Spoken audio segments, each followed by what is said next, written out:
तो कहानी की शुरुआत मिकी नाम के एक आदमी को दिखाने से होती है जो एक घर के सामने खड़ा हुआ था कि तभी अचानक उस घर से बेन नाम का आदमी भागते हुए बाहर आता है। साथ ही वो घर की तरफ गोली चलाते हुए ये कह रहा था कि वो लोग आ रहे हैं। मिकी भी उसे भागता हुआ देख उसके साथ वहाँ से भाग खड़ा होता है और यहाँ हमें पता चलता है कि दुनिया के ज्यादातर लोग ज़ॉम्बीज़ बन चुके हैं और सिर्फ गिनती के इंसान ही बचे हुए हैं, जिनमें से ये दोनों भी होते हैं। दरअसल बेन और मिकी बेसबॉल प्लेयर्स थे। साथ ही अगर बेन की बात करें तो उसने खुद को इस परिस्थिति के हिसाब से ढाल लिया था। वो लगातार अपनी जगह बदलता रहता था और साथ ही ज़ॉम्बीज़ से सामना होने पर उन्हें मारने से जरा भी नहीं कतराता था। तो वहीं मिकी की बात करें तो वो बेन से ठीक उल्टा होता है। वो इस परिस्थिति में भी एक जगह रुककर रहना चाहता था। मिकी हर समय गाने सुनता रहता था और उसने अभी तक एक भी ज़ॉम्बी को अपने हाथों से नहीं मारा था, लेकिन फिर भी ये दोनों काफी समय से इस परिस्थिति में भी एक दूसरे के साथ सही सलामत थे। दोनों लगातार आगे बढ़ते हुए अलग अलग घर में जाते थे और वहाँ से अपने मतलब की चीजें लेने के बाद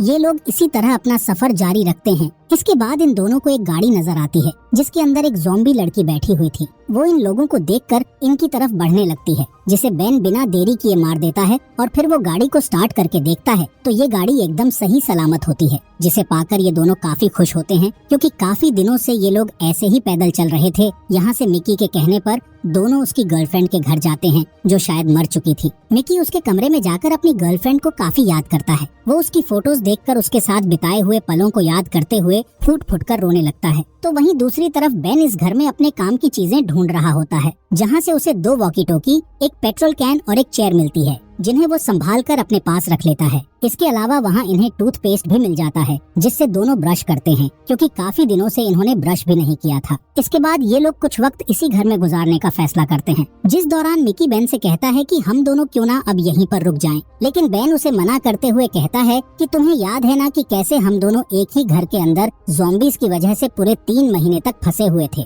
जिस वक्त हमें अपना पेट भरने के लिए डॉग फूड तक खाना पड़ा था और जब खाने के लिए कुछ नहीं बचा तो हमने उस पालतू डॉग को ही मारकर खा लिया। इसलिए मैं वही गलती दोबारा नहीं करूंगा। हमें आगे बढ़ते रहना चाहिए, तभी हम जिंदा रह पाएंगे। यहाँ मिकी को बेन की बात माननी पड़ती है, जिसके साथ ही ये लोग देखते हैं कि इनकी कार में सीट लंबा करके सोने की जगह भी है। इसलिए ये लोग इसी में आराम करने का फैसला करते हैं। जिसके बाद थोड़ा आगे बढ़ने के बाद दोनों एक जगह कुछ देर के लिए रुकते हैं, जहाँ बेन मिकी से कहता है कि तुम कुछ देर के लिए अपने हेडफोन्स को आराम दे दो। अगर तुम पर कोई ज़ॉम्बी अचानक से हमला करेगा तो तुम तो उसके आने की आवाज भी नहीं सुन पाओगे। यहाँ मिकी उसकी बात मानकर हेडफोन्स उतार देता है। जिसके बाद वो एक वॉकी टॉकी बैटरी डालकर चेक करता है तो उसमें एक दूसरी फ्रीक्वेंसी पर एक लड़का और लड़की आपस में बातें कर रहे थे, जिसमें से लड़की का नाम एनी होता है। यहाँ मिकी उन दोनों से बात करने की कोशिश करता है। मिकी कहता है कि हम 2 ही लोग हैं, इसलिए तुम हमें भी साथ ले लो। जिस पर वो आदमी बोलता है कि यहाँ पहले से ही काफी लोग मौजूद हैं, तो तुम्हारे लिए कोई जगह नहीं है। साथ ही वो मिकी से कहता है कि आज के बाद हमसे कांटेक्ट करने की बिल्कुल भी कोशिश मत करना। वो एनी को भी धमकाता है कि अगर तुमने इससे बात की तो मैं तुम्हारे साथ क्या करूँगा, ये तुम सोच भी नहीं सकती। यहाँ मिकी अपनी इस बात के बारे में बेन से बताते हुए उससे कहता है कि वो आदमी कह रहा था कि वो लोग पहले से काफी ज्यादा हैं, मतलब कि वो आसपास किसी न किसी जगह जरूर रुके होंगे, जिन्हें मैं किसी भी कीमत पर ढूंढना चाहता हूँ। यहाँ बेन के लाख समझाने के बावजूद मिकी नहीं मानता और दोनों रास्ते में पड़ने वाले हर घर को देखते हुए आगे बढ़ने लगते हैं, जिसमें से एक घर का दरवाजा तोड़ने पर उसमें से 2 ज़ॉम्बीज़ बाहर निकलते हैं, जिन्हें देख बेन मिकी पर काफी गुस्सा करते हुए उन ज़ॉम्बीज़ को मार डालता है। इसके बाद अगले दिन बेन एक झरने को देख उसमें नहाने के लिए जाता है। इसी दौरान मिकी गाड़ी में ही सो रहा होता है। तभी वहाँ एक ज़ॉम्बी लड़की आकर थोड़े से खुले शीशे में अपना हाथ डाल के मिकी को पकड़ने की कोशिश करती है, जिससे मिकी बहुत बुरी तरह डर जाता है। लेकिन सही वक्त पर बेन वहाँ पहुंचकर उस ज़ॉम्बी लड़की के भेजे को गोली से उड़ा देता है। जिसके बाद दोनों हमेशा की तरह कभी किसी स्कूल तो कभी किसी घर में जाना जारी रखते हैं,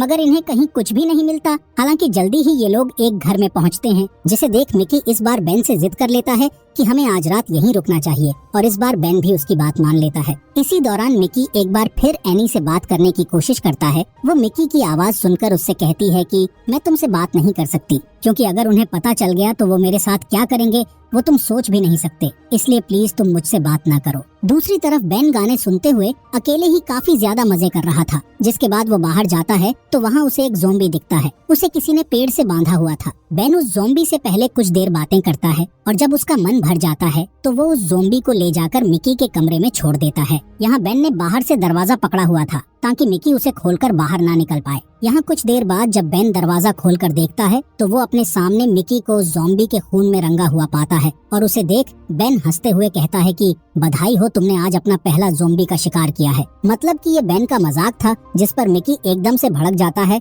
और वो बेन को मारने के बाद वहाँ से रोते हुए भाग जाता है, जिसे ऐसे जाते देख बेन भी उसके पीछे जाता है। जहाँ रोते हुए मिकी उससे एनी के बारे में शेयर करता है और कहता है कि उसने मुझसे बात करने से ही मना कर दिया है। इसके बाद अगले कुछ दिन ये दोनों इसी तरह घूमते हुए गुजारते हैं, जिस दौरान एक दिन इन्हें सड़क के बीचों बीच एक गाड़ी दिखाई देती है, जिसके बोनट पर हाथ रखकर देखने पर मिकी बेन से कहता है कि ये गाड़ी अभी भी गर्म है, मतलब कि कोई इसे चला रहा था और वो यहीं कहीं आसपास होना चाहिए। यहाँ बेन पहले उस गाड़ी से पेट्रोल निकालने की कोशिश करता है पर उसमें पेट्रोल नहीं होता। बेन आवाज देते हुए पूछता है कि ये गाड़ी किसकी है, मगर उसके सवाल का कोई भी जवाब नहीं देता। लेकिन इसी बीच वहाँ हम एक आदमी को देखते हैं जिसके पास चाकू थी और वो मिकी को चाकू की नोक पर पकड़कर बेन से उसकी गाड़ी की चाबी मांगता है, जिसे ऐसा करते देख बेन उसे समझाने की कोशिश करता है कि तुम्हारी तरह हम भी इंसान हैं और अब तक ज़ॉम्बीज़ से बचे हुए हैं, इसलिए हमें साथ मिलकर इन हालातों का सामना करना चाहिए। जिस पर वो आदमी बेन को जवाब देते हुए बोलता है कि मुझे किसी पर भी भरोसा नहीं है, क्योंकि ये गलती मैं एक बार उन लोगों पर भरोसा करके कर चुका हूँ। उन्होंने मेरे साथ जानवरों से भी बदतर व्यवहार किया है, इसलिए अब मुझे किसी पर विश्वास नहीं है। तुम बस अपनी गाड़ी की चाबी मुझे दो, नहीं तो मैं तुम्हारे दोस्त को जान से मार दूंगा। यहाँ जब कोई बात नहीं बनती तो बेन उस आदमी के कहने पर अपनी गन नीचे रख देता है और उस आदमी से कहता है कि चाबी गाड़ी के अंदर है। वो आदमी मिकी को छोड़ जब गाड़ी के अंदर बैठता है तो वहाँ उसे कोई चाबी नहीं मिलती, जिस पर बेन अपने पास से चाबी निकालकर उसे दिखाते हुए बोलता है कि चाबी मेरे पास है। और ये देख वो आदमी वहाँ से भागने की कोशिश करता है, लेकिन बेन उसे पीछे से गोली मार देता है, जिससे वो आदमी वहीं मर जाता है। ये देख मिकी बेन से बोलता है कि वो तो इंसान था ना, तो फिर तुमने उसे क्यों मार दिया? जिस पर बेन बोलता है कि उसने हमारी गाड़ी चुराने के साथ तुम्हें मारने की भी कोशिश की, इसलिए मैं उसे छोड़ने का रिस्क नहीं ले सकता था। क्या पता दोबारा मौका मिलने पर वो हमें ही मार डालता। ये दोनों इस बारे में बात कर ही रहे होते हैं कि तभी वहाँ एक बड़ी सी गाड़ी आकर रुकती है, जिसकी तरफ बेन गन पॉइंट करके पूछता है कि तुम कौन हो? उस गाड़ी के अंदर से एक लड़की और एक आदमी बाहर निकलते हैं, जिनमें से आदमी के पास एक बड़ी गन थी। यहाँ वो लड़की इनसे सवाल करती है कि ये जो गाड़ी खड़ी है इसे एक आदमी चला रहा था, तो क्या तुमने उसे कहीं देखा है? इसके जवाब में बेन बोलता है कि उसने मेरे दोस्त को मारने की कोशिश की और साथ ही वो हमारी गाड़ी चुराना चाहता था, इसलिए मैंने उसे मार दिया। इस पर वो लड़की दोबारा सवाल करती है कि उसने क्या मरने से पहले तुम्हें कुछ बताया था? जिस पर बेन कहता है कि नहीं, उसने मुझे कुछ भी नहीं बताया, उसने बस इतना कहा कि कुछ लोगों ने उसके साथ धोखा किया है। ये सुनकर वो लड़की बोलती है कि ये गाड़ी उसने हम ही से चुराई थी, इसलिए हम उसका पीछा करते हुए यहाँ आ गए, लेकिन तुमने उसे मारकर काफी अच्छा किया। इतना कहने के बाद वो लड़की और आदमी वहाँ से जाने ही वाले होते हैं कि तभी मिकी उसे रोककर पूछता है कि तुम एनी हो ना? ये बात सुनकर वो लड़की कहती है कि तुम क्या बकवास कर रहे हो? इस पर मिकी कहता है कि मैंने तुमसे वॉकी टॉकी पर बात की है, इसलिए मैं तुम्हारी आवाज आराम से पहचान सकता हूँ। यहाँ हमें पता चलता है कि ये लड़की एनी ही है और जो आदमी उसके साथ था ये वही आदमी होता है जिससे बात करते हुए मिकी ने एनी को सुना था। एनी मिकी से बोलती है कि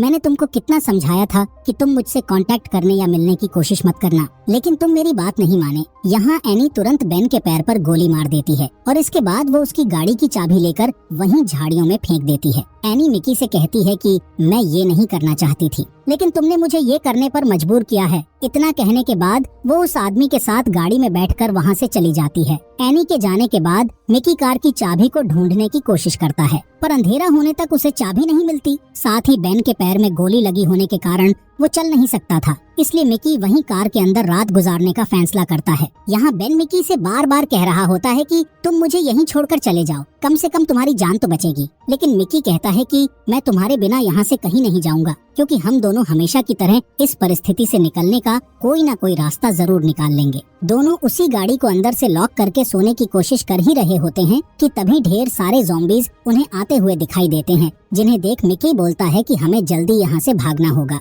जिस पर बेन उससे कहता है कि तुम बड़ी जल्दी भूल गए कि मेरे पैर में गोली लगी है, मैं चाहकर भी नहीं भाग सकता, लेकिन तुम अपनी जान बचा सकते हो, इसलिए तुम यहाँ से भाग जाओ। लेकिन मिकी बेन की इस बात को नहीं मानता। इसी दौरान हम देखते हैं कि इनकी गाड़ी को ज़ॉम्बीज ने चारों तरफ से घेर लिया है, लेकिन ये दोनों उनका कुछ नहीं कर सकते थे, इसलिए दोनों चुपचाप सो जाते हैं। जहाँ सुबह उठने पर वो देखते हैं कि ज़ॉम्बीज अभी तक कहीं नहीं गए हैं, जिनसे परेशान होकर मिकी सभी शीशों को कंबल से ढक लेता है। यहाँ बेन मिकी पर गुस्सा करते हुए कहता है कि आज यहाँ हम दोनों तुम्हारी वजह से फंसे हुए हैं। अगर तुम उस लड़की के पीछे पागल ना होते तो वो लोग भी ऐसा नहीं करते। यहाँ मिकी भी अपनी गलती मान लेता है। साथ ही वो बेन से कहता है कि क्या तुम फिल्मों की तरह तार के जरिए गाड़ी चालू नहीं कर सकते जैसे कि फिल्मों में होता है। इस पर बेन बोलता है कि ऐसा सिर्फ फिल्मों में ही अच्छा लगता है, क्योंकि अगर ऐसा करते वक्त कोई गलती हुई तो ये गाड़ी कभी भी स्टार्ट नहीं होगी, इसलिए तुम्हें वो चाबी ढूंढनी ही होगी। ये लोग 1-2 दिन इसी तरह गाड़ी के अंदर बिताते हैं, जिसकी वजह से इनका पानी भी खत्म हो रहा था। साथ ही ज़ॉम्बीज़ भी अब ज्यादा आ चुके थे। इसलिए मिकी प्लान बनाता है कि मैं सनरूफ से होकर गाड़ी से बाहर निकलकर चाबी ढूंढने के लिए जाऊंगा, तब तक तुम यही मेरा इंतजार करना।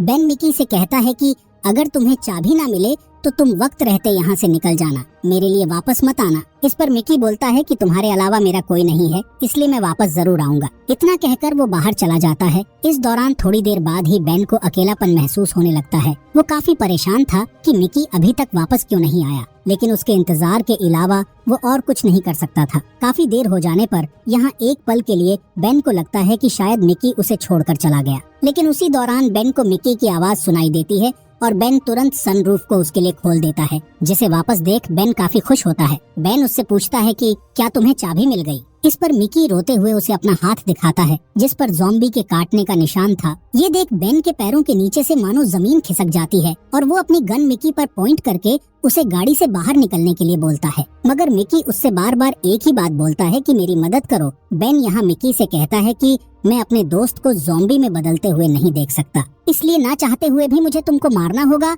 और इतना कहते ही वो ट्रिगर दबा देता है, जिससे मिकी की वहीं मौत हो जाती है। बेन अपने दोस्त के लिए काफी ज्यादा दुखी था और वॉकी टोकी को ऑन करके बोलता है कि एनी, मुझे पता है कि तुम मुझे सुन सकती हो और तुम्हारी वजह से आज मैंने अपने दोस्त को खो दिया, जिसके साथ मैं पिछले कई महीनों से था। इस खत्म होती दुनिया में हम दोनों ही एक दूसरे का सहारा थे। जानती हो, एक बार इसी तरह हम 3 महीनों तक एक घर के अंदर फंस गए थे। अगर मैं वहाँ से निकल सकता हूँ तो यहाँ से भी मैं बाहर निकलने की कोशिश जरूर करूँगा। अगर कोशिश में मैं कामयाब नहीं हुआ तो मैं खुद को गोली मार लूंगा, और अगर मैं कामयाब हो गया तो तुम्हारी मौत मेरे हाथों पक्की है। इसके बाद बेन पीछे के दरवाजे से किसी तरह से चुपचाप बाहर निकलने की कोशिश करता है, जिसके साथ अगले ही पल हम उसे बाहर बेसबॉल बैट के साथ देखते हैं, जहाँ बेन लंगड़ाते हुए चल रहा था, जिसका कई सारे ज़ॉम्बीज धीरे धीरे पीछा कर रहे थे। और इसी के साथ ये अमेजिंग मूवी यहीं पर खत्म हो जाती है। दोस्तों